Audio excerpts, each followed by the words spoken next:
नमस्कार, मैं आपके साथ अंजना और आप देख रहे हैं नेशन न्यूज, भारत देश का सर्वाधिक खबरों वाला चैनल जो आपको निष्पक्ष और सच्ची खबरें सबसे पहले नेशन न्यूज पर आपको देखने को मिलती है। आइए बढ़ते हैं आज की बड़ी खबर की ओर। यूपी को मिलने वाला है पहला खेल विश्वविद्यालय, अगले साल तक पूरा हो जाएगा काम।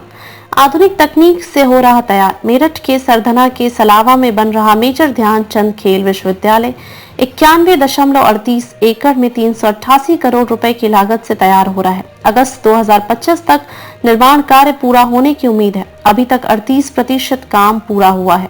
आधुनिक पाइलिंग तकनीक से मजबूत नींव बनाई जा रही है। कई ब्लॉक्स बनकर तैयार हैं, जबकि कुछ का काम जारी है। सरधना के सलावा में बन रहे मेजर ध्यानचंद खेल विश्वविद्यालय का निर्माण कार्य जारी है। अगस्त 2025 तक विश्वविद्यालय निर्माण का काम पूरा होने की उम्मीद है।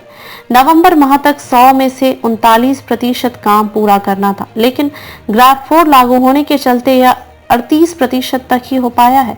आधुनिक तकनीक से हो रहा निर्माण। मुख्य विकास अधिकारी नुपुर गोयल ने बताया कि विश्वविद्यालय का निर्माण आधुनिक तकनीक से किया जा रहा है।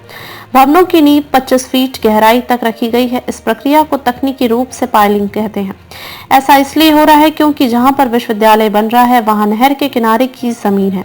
इस भूमि पर मजबूत भवन बनाने के लिए 45 सेंटीमीटर के गोलाकार पाइप भूमि के अंदर धंसाकर मिट्टी की गुणवत्ता व उसके वजन सहन करने की क्षमता का आकलन किया जाता है। 2 जनवरी 2022 को प्रधानमंत्री नरेंद्र मोदी ने खेल विश्वविद्यालय का शिलान्यास किया था। कुछ ब्लॉक में चल रहा काम, कुछ बनकर तैयार। Administrative block, academic block, classroom complex, central library, workshop, BC residence type 2, 3, 4, 5, girls hostel single व triple seater, boys hostel single व triple seater, guest house, mess boys व girls, health centre, facility centre, maintenance office, indoor sports complex बनकर लगभग तैयार है।